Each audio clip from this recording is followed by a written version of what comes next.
দেখতেই পাচ্ছেন যে ছাত্র অধিকার পরিষদের নুরুল হক নূর গুরুতর আহত হয়েছেন এবং তার রক্ত ভেসে যাচ্ছে। কি হয়েছে?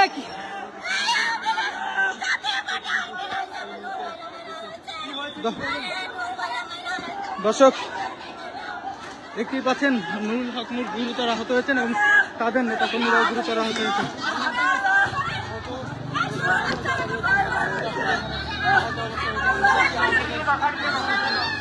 ব্যাপার কি হচ্ছে বলুন তো?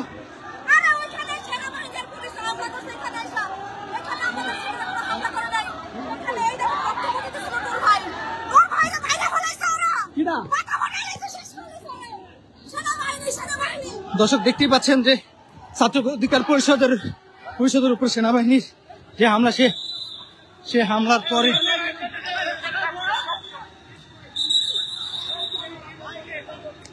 সেনাবাহিনীর উপরে ইটপাটকেল নিক্ষেপ করা হয় এবং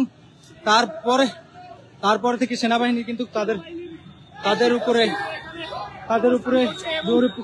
দৌড়ে গিয়ে নিয়ন্ত্রণ করার চেষ্টা করছেন।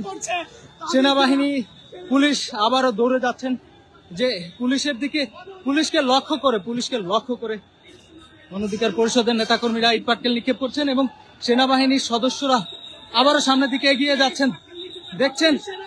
দেখছেন সেনাবাহিনী আবারও অ্যাকশনে যাচ্ছেন এবং গণ অধিকার পরিষদের নেতাকর্মীদের ছত্রভঙ্গ করে দেওয়ার জন্য চেষ্টা করছে।